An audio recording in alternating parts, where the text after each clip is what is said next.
overcoming it, this toxic masculinity, and leaning more into the biblical masculinity is something you talk about in the book. And there's one thing specific I thought was really awesome that stood out, and it was what you call emotion work. And I wanted to know how do you define that? What is emotion work, and how does it help us in this transition from toxic to biblical masculinity? Yeah, this emotion work, or sometimes emotional work, is a word that's used by psychologists basically to describe anything you do to build up a relationship, right? To be sensitive to the other person, to be aware of their preferences, to be kind and loving and forgiving, to honor their experience, and so on. And the reason it's so important today is because we used to work and live in the same place. In other words, before the Industrial Revolution, men worked alongside their wives and children all day on the family farm, the family industry, the family business, whatever. And so men had to be gentle and patient because they're working with their wives and children.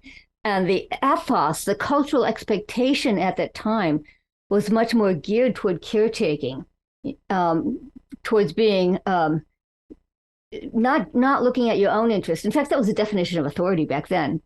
By the way, the definition of authority in the colonial era was that you do not look out for your interests, you look out for the good of the whole. Wow. Because, I naturally look out for what's good for me, you look out for what's good for you, but who looks out for the good of the whole? Whether it's the marriage or the family, the school, the church, or whatever. A position of authority was, that person was called to be disinterested. That was the favorite word at the time. Disinterested, which meant you don't look out for your interest. Yeah. No, you're an authority. That means you are looking out for the interest of the whole. Yeah. And so they were very strong. Isn't that wonderful? That's great. Who would object? Yeah, Who would object to that notion of authority even today? And so the question is, how did we lose that? We lost it largely with the Industrial Revolution because it took work out of the home. So it broke up the family industries. Men had to follow their work out of the home. And for the first time in American history, they were not working alongside people they loved and had a moral bond with, the family members.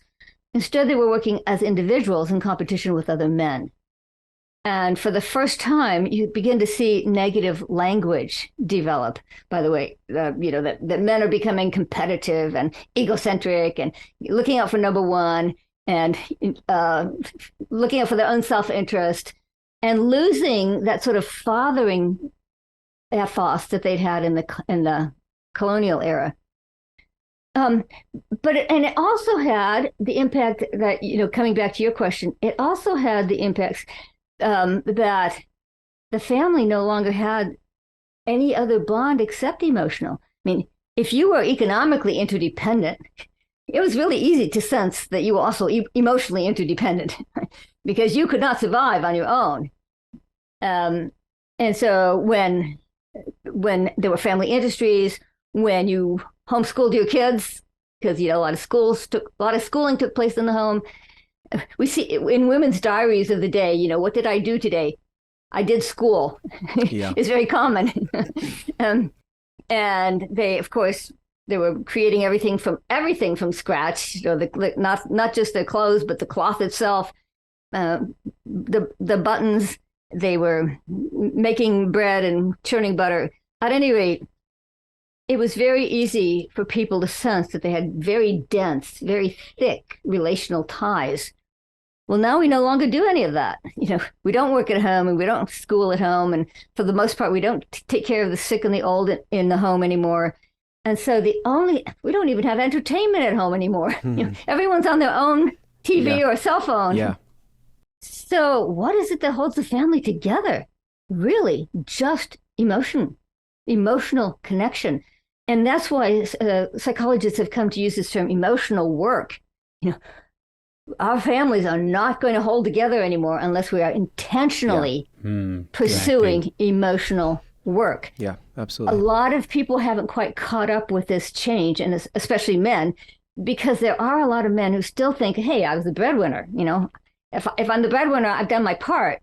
And they sometimes come home and feel like, well, my leisure time is my own. Mm-hmm. Instead of coming home to a second shift as a fully engaged father and husband, they tend to think, well, no, I can veg out, play video games. And so that's why it's important for churches, I think, to talk about emotional work is the only thing that's really holding families together. So if we are not training people in how to build relationships, both in the marriage, and the father-child relationships, as I put it in my book, breadwinning is not enough. Families do not live on bread alone. That's good. Yeah, I love that. And as you were sharing about that, what came to me is just how Christ is such a picture of that emotional connection and for himself, an awareness of where his identity as a man came from, that in the points in the story where he is the most surrounded by crowds, popularity, a teacher, there was a lot of power behind the following he was getting that he could have leveraged towards power and control and authority. And yet it's in the midst of many of those scenes that we see children coming to him, or the woman who is, bleeding and touches him, or the soldier who approaches him that in that context in many ways would have been like his enemy. And not only did he pause for them, he took time for them. He responded to them in a way that was loving and kind and affirming their humanity. And so he didn't kind of have this public power persona that then he had to figure out how to disengage from to then talk to a kid. It was like, no, this is just all part of what the Father's called me to do. I can preach to the crowd, and a moment later, I can be taking a child on my lap and in a very tender, loving way care for this child. And that was all a part of his being a man, that he navigated both of those worlds comfortably and wasn't maybe stuck in a sense in one or the other. And I just think that speaks to a lot to what we need to rebuild into men today. There's a whole book on how Christianity gave rise to our modern notion of the child, focusing on just that one point you made about, taking the child on his lap. In Roman culture, in the surrounding Roman culture, children were devalued. They were seen as having very little value. They were not seen as persons. They were non-persons. It was very common to beat them. Well, it's common to kill them. I mean, infanticide was very common as well, leaving kids out to die, exposed to the wild animals and so on. Fathers were legally permitted to kill their kids for any reason or no reason. Wow. It was none of the state's business what a man did with his kids. And it even led to a low view of women, because they acknowledged that women tend to have a greater emotional attachment to children.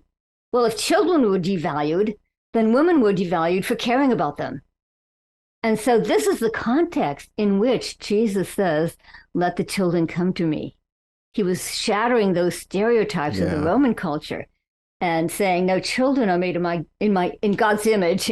Children are made in God's image and have great value and worth. And so do the women, by the way, who take so much time of their life bearing children and caring for them. So there is an entire book written by, I think he was a historian, on how Christianity is what gave rise to the high view of children, starting with that paradigmatic scene that you just mentioned, where Jesus says, children have value. Yeah.